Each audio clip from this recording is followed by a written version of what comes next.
E você também está aqui? Amém. Evangelho de João, capítulo 5, a partir do verso 1, diz assim: passadas essas coisas, havia uma festa dos judeus, e Jesus foi para Jerusalém. Existe ali, junto ao portão das ovelhas, um tanque chamado em hebraico Betesda, o qual tem 5 pórticos. Neste jazia uma multidão de enfermos, cegos, coxos, paralíticos, esperando que a água se movesse, porque um anjo descia de tempos em tempos, agitando-a, e o primeiro a entrar no tanque, uma vez agitada a água, sarava de qualquer doença que tivesse. Estava ali um homem enfermo, havia 38 anos. Jesus, vendo-o deitado e sabendo que estava assim havia muito tempo, perguntou: você quer ficar curado? Você quer ser curado? O enfermo respondeu: Senhor, não tenho ninguém que me ponha no tanque quando a água é agitada. Quando tento entrar, outro enfermo chega antes de mim. Então Jesus lhe disse: levante-se, pegue o seu leito e ande. Imediatamente o homem se viu curado e, pegando o leito, começou a andar. E aquele dia era sábado. Louva a ti, Jesus, por tua palavra, que agora vamos compartilhar o teu povo. Que, Pai, em nome de Jesus Cristo, eu acho graça aos seus olhos para compartilhar segundo aquilo que tu tens falado em meu coração, nesse dia tão especial para cada um de nós. Em teu nome, Cristo, amém. Pode sentar.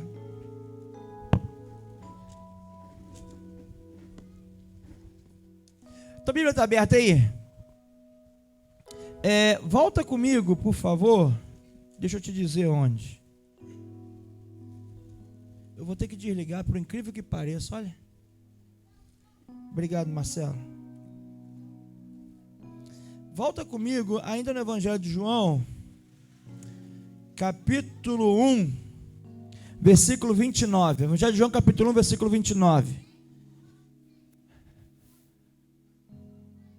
Se tu quiser acompanhar aqui, olha o que diz. No dia seguinte, fala comigo, no dia seguinte. Muito bom. Versículo 35 agora, por favor. De João 1. No dia seguinte. Fala comigo, no dia seguinte. Muito bom. Agora, capítulo 1 ainda, versículo 43. No dia seguinte. Capítulo 2, versículo 1. 3 dias depois. Fala comigo, 3 dias depois. Muito bom.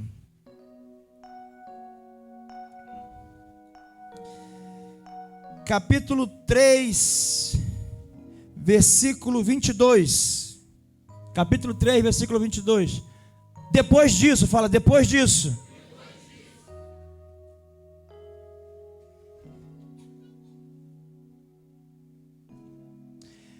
Capítulo 4, versículo 43. Passado 2 dias, fala, passado 2 dias.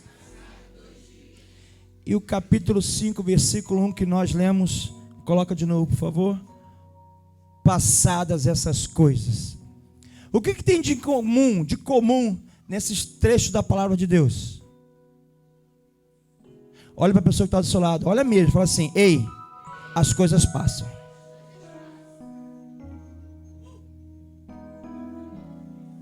As coisas passam. O que você está vivendo hoje não é a sua história. O que você está vivendo hoje não é quem de fato você é em Deus. O que você está vivendo hoje não é o melhor de Deus para a sua vida, ainda que esteja muito bom, ou para alguns não tão bom assim. As coisas passam. No texto que nós lemos, nós vamos ver homens que passaram por situações, mas as situações também passaram por eles. As coisas passam. Aleluia.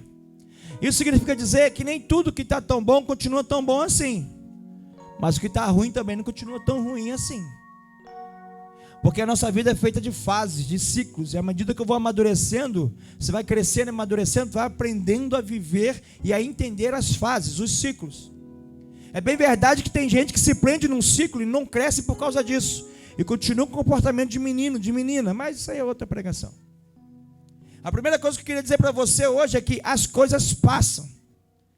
Não é porque hoje está ruim que vai continuar ruim para sempre. Eu sou prova disso. A minha vida é prova disso.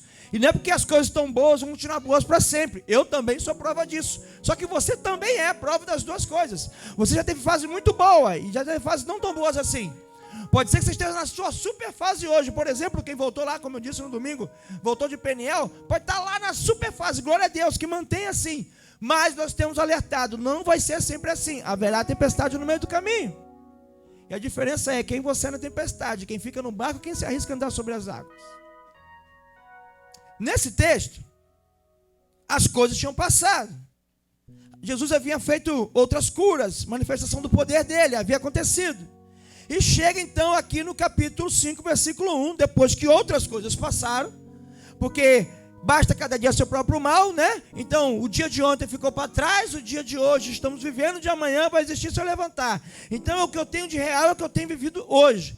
Passadas as coisas de ontem, no dia de hoje, nesse dia, passadas essas coisas, havia uma festa dos judeus e Jesus foi para Jerusalém. Fala assim, Jesus foi para Jerusalém. Só que chegando em Jerusalém, onde havia essa festa, ele não foi para a festa. Fala assim, Jesus não foi à festa. Ele foi aonde? Ele foi para Betesda. Ele foi para o lugar, num tanque, onde tinha um tanque chamado Betesda. Betesda significa casa de misericórdia, ou casa de bondade. Bondade divina ou casa de misericórdia. Enquanto o povo estava indo para a festa, Jesus foi buscar os enfermos por causa da sua misericórdia. Aleluia, irmã. Só a irmã entendeu. Isso. Enquanto tem gente buscando festa, tem gente precisando da misericórdia. E Jesus está onde precisa da misericórdia, não está onde está a festa. É por isso que nós escolhemos a melhor parte. Pegou? Betesda significa casa de misericórdia. E ali o texto diz, então, que ele foi, no versículo 2 diz que ele foi para aquele lugar onde havia um tanque, chamado em hebraico Betesda, que significa casa de misericórdia. E ali havia uma multidão, havia muitos enfermos, cegos, coxos, paralíticos. E o meu texto diz, na Bíblia que eu li, diz que neste jazia muitos enfermos, muitos paralíticos, muitos cegos, muitos coxos. Esses homens jaziam ali. Sabe o que significa o verbo jazer? O verbo jazer significa sepultar. Quando chega no cemitério, está lá na lápide, aqui jaz fulano de tal, aqui está sepultado fulano de tal. Esses homens não estavam mortos, mas estavam sepultados para aquela sociedade. Eles estavam onde ninguém queria estar. A sociedade estava fazendo festa e eles estavam esquecidos. No contexto bíblico, o jazer significa esquecer, deixar esquecido, aniquilar, separar. No hebraico, que não é o contexto bíblico, mas só no hebraico, é sepultar. Ali estava, para a sociedade que estava em festa, sepultado vários homens vivos, mas sepultados para a sociedade. Como assim? Esses homens não tinham valia para a sociedade. Esses homens não tinham nenhum valor para aquela sociedade. Esses homens não tinham condições de produzir recursos, tesouro para a sociedade. Eles eram como inválidos, por isso eram sepultados para a sociedade, eram esquecidos. Eles eram colocados de lado. Você imagina o cheiro, o mau odor que tinha em torno daquele tanque. Só esse paralítico aqui estava 38 anos ali. Imagina quanta gente coxa, cega, com mão esquisita, toda gente com problemática, toda gente cheia de doença. Ninguém queria estar lá, todo mundo queria estar na festa. Mas Jesus foi para Jerusalém, mas não foi por causa da festa, foi por causa da misericórdia por aqueles que jaziam perdidos em Betesda. O que eu quero dizer para você hoje, que Jesus está falando comigo, querido, é que Jesus está olhando para mim, para você, com um olhar de misericórdia. Ainda que a sua vida hoje, mesmo que emocional ou espiritualmente falando, ou até fisicamente, fisiologicamente, seja uma vida de um coxo, de um paralítico, de um paralisado, pode ser que você não está emocionalmente bem, pode ser que você não esteja espiritualmente bem, pode ser que você não esteja fisicamente bem, e parece que todo mundo esqueceu de você. Jesus não está na festa, Ele está onde você está, porque Ele quer curar. A Bíblia diz que é melhor estar onde tem lá o sepultamento, o defunto ali. É melhor estar com os que choram do que quem está na alegria, quem está na festa. Jesus foi para o lugar, o endereço da festa, mas preferiu ficar com aqueles que precisavam de misericórdia. Então, para a sociedade, aqueles homens estavam sepultados, estavam esquecidos. Aqueles homens não tinham valor. Aqueles homens, eles não poderiam trazer nenhum benefício para a sociedade. Mas foi justamente lá que Jesus preferiu estar. As pessoas podem olhar para você e falar que você não tem jeito. As pessoas podem olhar para você e falar que você não vai conseguir. As pessoas podem olhar para você e falar que isso é fogo de palha. As pessoas podem olhar para você e falar um monte de coisa acerca de você. Podem olhar para você e maniar a cabeça, fazer essa cara. Isso aí eu já conheço. Mas Jesus está aqui por causa de você. Ele preferiu estar entre os coxos, entre os cegos, entre os paralíticos, entre os enfermos. Ele preferiu estar na casa de misericórdia. Você pode aplaudir o nome de Jesus por isso? Ele preferiu estar em Betesda. Ele preferiu estar aqui na igreja. Ele preferiu estar cuidando da tua vida. Ele preferiu entrar na tua casa, porque Ele é Deus de misericórdia.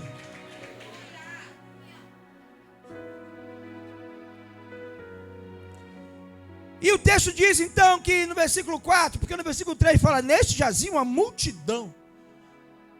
Bota aí dá um Google aí e pergunta: quantas pessoas são uma multidão? Eu não tenho ideia, mas multidão é gente pra caramba, velho. Multidão é mais que os dedos das minhas mãos, né? Era muita gente. Jesus estava ali. O que eles estavam fazendo? Eles estavam esperando. Fala assim: estavam esperando. Esperando que a água se movesse, porque um anjo descia de tempos em tempos, agitando-a, e o primeiro a entrar no tanque, uma vez agitada, a água sarava de qualquer doença que tivesse. Agora eu queria que ligasse, que eu já estou... Obrigado, Vará.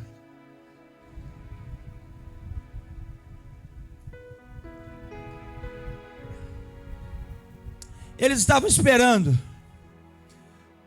A maioria, quer dizer, a esmagadora maioria, não sei há quanto tempo, mas esse paralítico que o texto se refere, estava ali há 38 anos, fazendo o quê? Esperando. Esperando. O quê? O anjo descer na água e a água ser agitada. Tem muita gente que passa a vida inteira esperando o movimento do anjo. Tem muita gente que passa a vida inteira esperando uma única oportunidade. Tem muita gente que passa a vida inteira ali aguardando alguém, ver se alguém pode ajudar naquela condição de enfermidade, seja ela em que nível de enfermidade for. Ele continua esperando. Aqueles homens estavam ali esperando. E aqui tem um monte de gente esperando. Eu espero a minha bênção, eu espero a minha provisão, eu espero a minha cura, eu espero a conversão da minha esposa, eu espero a conversão do meu esposo, eu espero isso, eu espero aquilo. E muita gente tem alcançado, amém ou não amém? Mas a gente ainda assim continua esperando um monte de coisa. O engraçado é que esse homem ele não esperava por Jesus. Esse homem esperava pelo anjo. Ele não esperava por Jesus, ele esperava o quê? O anjo. Tem um monte de gente que vem à igreja esperando tudo, menos encontrar-se com Jesus. Espera ter um mover sobrenatural, espera que o culto seja do reteté, que tenha o rodopio, que a igreja esteja cheia, que tenha choro, que tenha isso e aquilo outro. E Jesus está no meio de Betesda, que é o lugar da misericórdia. Ele está nesse lugar e você está esperando o anjo. Jesus já se apresentou a mim, já se apresentou a você, e a gente fica esperando o anjo. Jesus falou assim: você está fazendo o que aqui? O que você quer? Ai, pai, tem gente esperando. Estava ali um homem enfermo, havia 38 anos. Jesus, vendo deitado, sabendo que estava assim havia muito tempo, perguntou: você quer ficar curado? Gente, pensa comigo. Jesus foi aonde? Betesda, casa da misericórdia, ambiente da cura, amém? Ele foi lá. Chegou lá, ele não viu ninguém fazendo festa, porque a festa estava em outro ambiente. Aleluia? Nesse ambiente aqui é Betesda, a festa está em outro ambiente. Aqui é casa de cura e misericórdia. E tem festa, no final teve festa. E aí Jesus chega para aquele cara e fala assim: você quer ficar curado? Por que Jesus pergunta? Porque tem gente que não quer. Tem gente que a gente percebe que não quer a cura. Por que não quer a cura? Porque prefere a obra de caridade da igreja. Irmãos, eu não sei vocês, mas eu já vi muitas vezes acontecendo. Deixa eu ver como eu vou falar para não ferir sentimento de ninguém. Eu tenho algumas ressalvas e reservas naquele serviço social que a igreja faz, nós já fizemos. Deveríamos, inclusive, fazer mais. Quem quiser fazer, está liberado para fazer. Mas eu tenho algumas ressalvas, que é o seguinte: vamos servir sopa lá na praça. Beleza. Tem que alimentar mesmo, Jesus ensinou isso. Mas tem gente que só está lá por causa do alimento e não trabalha porque sabendo que a igreja vai alimentar. Tem gente que se oferecer um banho, um corte de cabelo, uma barba feita e uma vaga de emprego para fazer entrevista, ele não aparece. Por quê? Porque tem quem dá na mão, sem esforço algum. Tem gente que se aproveita da sua invalidez para poder viver de uma forma indigna. Você está me entendendo ou não? Eu estou tentando ser educado. Você sabe que eu não sou educado. Eu estou tentando, estou me esforçando aqui. É porque tem gente aqui que está aqui, mas queria estar na festa. Mas você escolheu o melhor lugar, a melhor parte. Então eu não quero ser deselegante. Hoje é dia dos namorados. Eu não quero que você vá para casa mal-humorado. Não, mais tarde, né? Mais tarde. Primeira parte. Mas tem gente que prefere viver da caridade do que do seu próprio suor. E Deus falou para Adão: do seu suor colherá o seu alimento. Então o trabalho agora, depois do pecado, é bênção de Deus na nossa vida, seja ele qual for. Só que tem gente que prefere ficar deitado eternamente em berço esplêndido, sabendo que às 10 horas da noite vai chegar uma igreja e entregar a sopa, mas quando for meia-noite vem outra igreja entregar um lanche. Como é que eu sei? Eu observei, irmão. Um dia eu estava numa situação que roubaram um automóvel na igreja que eu pastoreava. Os irmãos foram lá com a banda e roubaram o automóvel, cheio de instrumento dentro dos irmãos. E eu fui com os irmãos lá fazer as documentações. E eu estou lá esperando, e eu vi, chegou uma igreja, deu a sopa. Passou 2 horas, chegou outra igreja, para o mesmo povo, deu outra sopa. Passou mais 2 horas, porque demora, você sabe que demora, você de lá mesmo, no meio da madrugada. Chegou outra igreja e deu lanchinho. Falei, gente, vou encostar ali, estou com fome. Porque, gente, por favor, me entendam. Tem gente que não que precisa mesmo. Mas tem gente que prefere ficar encostado ali porque alguém vai dar. Porque levantar de madrugada, querido, não quer. Dormir tarde, não quer. E quando não quero, eu faço o quê? Me dá. Alguém vai dar. Eu, às vezes, dou, às vezes não dou. Isso não é doutrina, isso sou eu. Se o Espírito Santo brigar comigo, eu dou. Eu estou inclinado a nunca dar. Anúncio do sinal e tal, ainda mais. Rapaz, ainda mais a gente vai fazendo cena. Mas tem gente que Jesus fala assim: você quer ficar com ela? Por que tem que perguntar? Porque tem gente que não quer. Tem gente que quer viver da esmola. Tem gente que quer viver daquilo que você dá. Ele tomou café de manhã, ele almoçou, ele fez lanche à tarde e ele teve 2, 3 refeições à noite. Tem gente que se acomoda com a condição de enfermidade, se aproveita dela. Tem gente que tem a oportunidade de ser curado e não vai, e fica chateado quando tem que fazer a perícia, porque se fizer a perícia, o médico do INSS vai mandar voltar ao mercado de trabalho, e aí fica chateado, está recebendo a cura e está chateado. É isso que Jesus está falando. Tem gente que não quer. Eu conheço gente que corre de fazer, não, dá meu jeito aqui, eu vou fazer um serviço mais ou menos aqui, me mudo de função até eu ficar curado desse meu machucado, dessa minha lesão, para voltar à atividade, porque não quer ir para o INSS. Tem gente que não quer sair do INSS. Aí Jesus tem que perguntar: você quer? Ele estava na Betesda, Casa da Misericórdia, só tinha gente coxo, cego, mulambento ali, esquisito. Falei mulambento, vascaíno pensou em outra coisa, né, vascaíno? O vascaíno, presta atenção no culto, varão.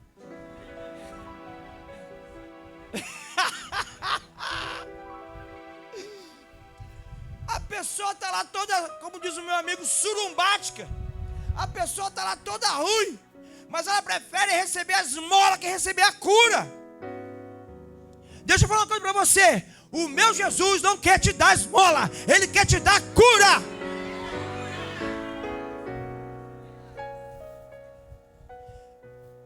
Ele não tem esmola, ele é o dono do ouro e da prata, Ele quer te dar a cura. Só que a cura vai te fazer ir lá e buscar o seu ouro e sua prata. Você vai ter que pescar o seu peixe, não vai vir mais na tua boca. Por isso que ele pergunta: você quer? Porque tem gente que depois que é curado fica triste, porque pede os benefícios da enfermidade. Tema de pregação: benefícios da enfermidade. Não é, Vinícius? Tu não conhece lá, varão? Galera que trabalha aí, vocês não conhecem um par de gente assim? Foi a galera que trabalha. Não, agora eu trabalho também, eu esqueci. Agora, além de ser pastor, eu sou Uber. Ah, moleque! Estou pregando para todo mundo. É muito divertido esse negócio. Tem gente que chega e não fala contigo. Tem gente que chega falando a vida inteira. Aí tu fica assim: entrei, vai. Jesus neles. Outra pregação, volta aqui. Ai, ai, ai.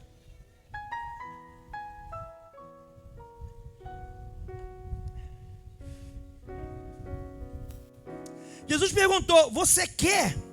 Parece uma pergunta ilógica, mas é por causa disso que ele pergunta.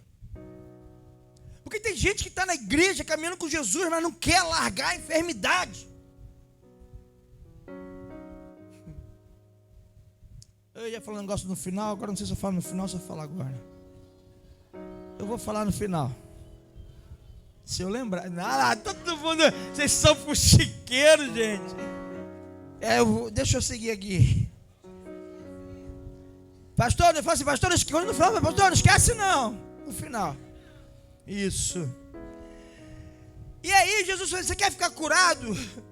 O enfermo respondeu: Senhor, não tem ninguém que me ponha no tanque quando a água é agitada. Quando tento entrar, outro enfermo chega antes de mim. Olha a resposta. Tu quer ficar curado? Sim ou não? Não é a resposta? O que ele respondeu? Não tem ninguém que me jogue. Tem gente que só sabe dar desculpa. Tem gente que só sabe reclamar, que nada dá certo, que eu não consigo um bom emprego. Como eu disse, levanta de madrugada e vai atrás, varão. Tem gente que tudo arruma uma desculpa que justifique a sua miséria de enfermidade. Tem gente que Jesus está perguntando: você quer ficar curado? Ah, Jesus, sabe como é que é, né? Esse negócio de cura, eu tenho que alguém me pegar, me jogar lá dentro, dá um trabalho. Estou 38 sem tomar banho, acho que nem gosto mais de água. Está rindo de você, né? Porque tem gente que se acostuma com a condição de enfermidade. Por quê? Porque traz junto, a enfermidade traz junto dela alguns, entre aspas, benefícios, que eu acabei de citar. Não tem ninguém que me coloque lá. Ei, olha para a pessoa que estou falando e fala assim: ei, para de dar desculpa.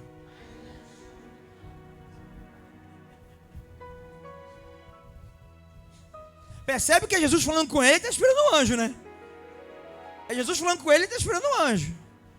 É igual na igreja, fala: Jesus está aqui, amém. Eis que vejo o anjo. Ih, deve estar rodando no poder. O anjo. O anjo, irmão, é Jesus.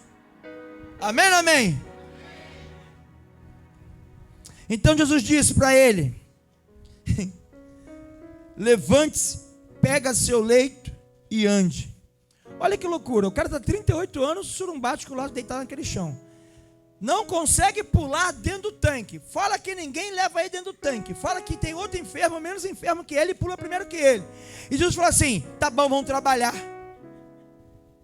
Sabia que tem muita cura que se dá através do trabalho? Tem gente que reclama de tudo. Porque a igreja é isso, porque o pastor é aquilo, meu líder de célula é isso, que aquilo. Está muito à toa. Está com tempo demais. Você está observando muito. Tu está com tempo para olhar muito a vida dos outros. Vai arrumar um trabalho. Vai se ocupar. Tu vai curar essa armazela aí. Tu não vai ter tempo para ficar olhando a vida dos outros. Eu estou falando de Jesus, hein? Jesus falou assim: caça o trabalho, pega esse leito, levanta e anda. Caça o trabalho, seu nó cego. Pega teu leito. Ele deve ter imaginado assim: mas eu queria que jogasse na água. Eu queria que me jogassem na água. Agora eu tenho que pegar meu leito. O que é o leito? A cama. O leito simboliza o quê? A enfermidade dele. Jesus está falando assim: levanta você dessa enfermidade. Para de esperar pelo anjo ou por alguém. Eu estou aqui. Levanta. Agora olha de verdade assim, para essa pessoa do céu e fala assim: ei, Jesus está aqui. É só você levantar.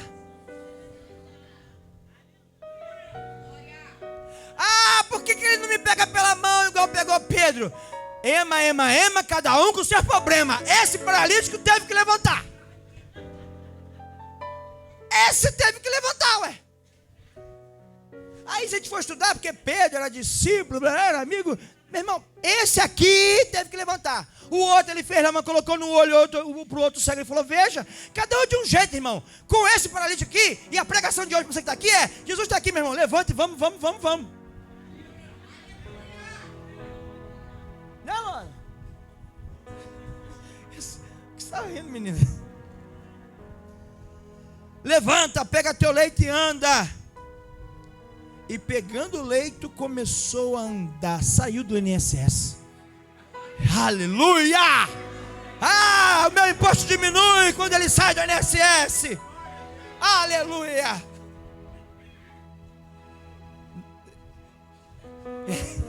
O pastor Alberto falou assim: e leva esse leite, senão vem outro e se encosta. Fecha a porta da brecha lá da enfermidade. O interessante é que no final do versículo 9 fala assim: e aquele dia era sábado. É lógico que na sequência vai falar o porquê. Porque para o judeu não podia trabalhar no sábado, nem carregar a cama. Você observa que a gente é muito religioso e bota a culpa no judeu falando que ele é religioso, mas tem coisas que a gente não faz por causa da religião. Não pode curar no sábado. Aí Jesus falou em outro texto: mas por que você desprende o seu cabrito lá da cerca e dá água de beber para ele no sábado?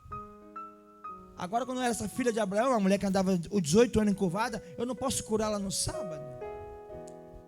Ei, querido, Jesus não vai respeitar minha religiosidade para cumprir o propósito dele na terra, não. Ele vai cumprir a despeito do que eu penso ou deixo de pensar, e você também. Ele está te chamando para poder andar com ele. Agora, se tu não quer, meu irmão, vai ficar aí. Ele vai. Ele já está aqui, ele já deu libertação, ele já deu cura. Levanta, fala assim: levanta! Não deixa o espírito da religiosidade te prender. E para terminar, que eu sei que você está com pressa, não sei por que não, mas enfim. É a coisa que eu falei que ia falar, que ia falar no final, chegou ao final. Versículo 14, coloca aqui por favor, do João capítulo 5. Os irmãos.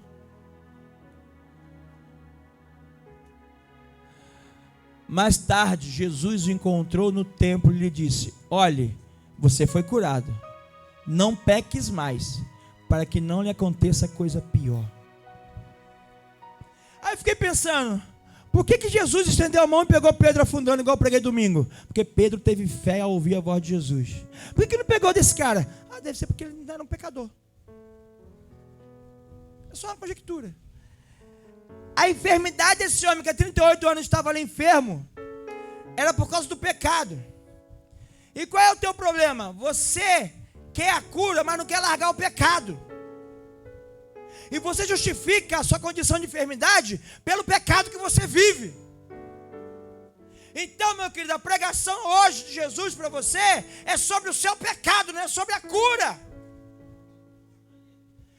Tem muita cura que acontece quando você para de pecar, simplesmente isso. Quando tu fecha a porta na cara de Satanás, ele não pode mais semear doença na tua vida.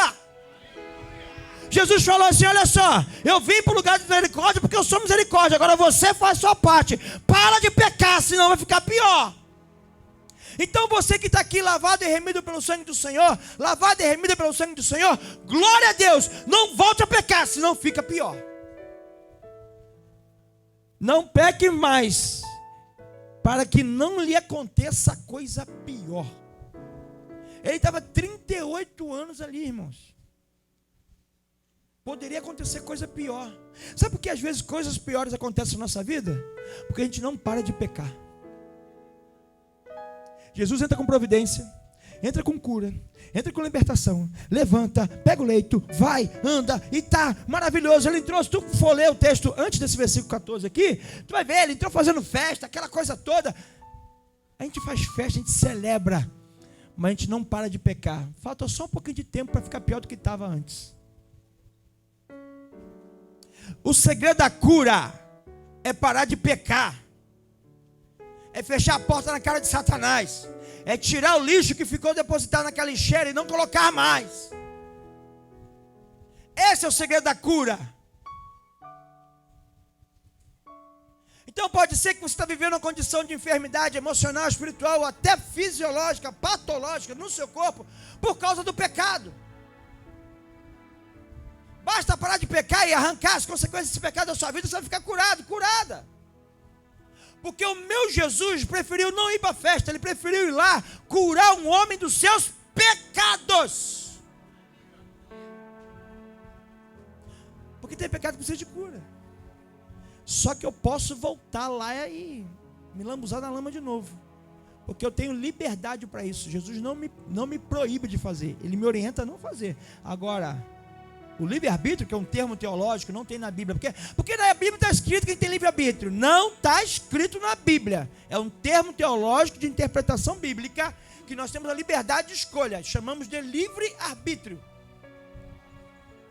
Eu tenho a liberdade de escolha. Jesus não vai me impedir de pecar se eu quiser pecar. Mas está falando assim, olha só, o salário do pecado é pior que ficar 38 anos enfermo. É a morte.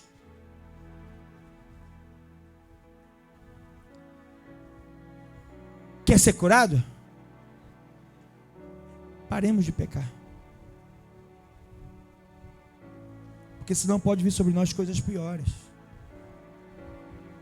E como Jesus é um Deus de misericórdia, ele estabeleceu um Betesda nesse lugar hoje. Para quê? Fala assim, para quê, pastor? Para nos curar. Ele não está na festa. Ainda que a cidade esteja em festa, ele está no tanque dos surumbáticos, no tanque dos enfermos, porque ele quer nos curar. Ele quer curar você. Ele quer curar você das suas inquietações. Ele quer curar você das suas dúvidas. Ele quer curar você dos seus medos. Ele quer curar você do seu pecado, aquele pecado que você luta para não cair nele, mas está sempre repetindo. Assim como o apóstolo Paulo, o bem que eu quero fazer, isso eu não faço, mas o mal que eu não quero fazer, todo dia está diante de mim. O apóstolo Paulo ora ao Senhor e fala assim, Senhor, se possível, tira de mim o espinho dessa minha carne. E ele falou para Paulo assim, Paulo, a minha graça te basta. Ou seja, meu irmão, resolva a tua vida aí, seja homem valente. Em outras palavras, pare de pecar. Pare. Uma vez um pastor meu falou assim para mim e para os outros pastores que estavam reunidos, ele é um SD, até hoje ele é SD, ele falou assim, não brinquemos com nossas fraquezas. Por quê? Porque nós as temos. Não tem super-homem nem mulher maravilha aqui não, e você sabe muito bem disso. Então a gente não pode brincar com aquilo que a gente sabe que vai nos derrubar. Não dá para ficar brincando de crente e achar que está tudo bem. Jesus está aqui falando assim, olha só, eu conheço você, eu trouxe você aqui, porque eu cheguei nesse lugar, porque eu tenho um amor e misericórdia para curar você, por isso que eu estou aqui. Então, olha só, para de pecar, Eu quero curar você. E qual é o processo, pastor? Fala assim, qual é o processo, pastor? Levanta. Levantar e se posicionar, irmão. Eu falo assim, não vou pecar mais. Não vou dar mole para Satanás mais. Satanás não vai ficar rindo da minha cara de novo, não. Foi a última vez que ele riu da tua cara. Não vai rir mais. Tu vai ter que se posicionar. Porque senão fica pior do que antes. Está me entendendo? Amém ou não amém? Aplaudo Jesus.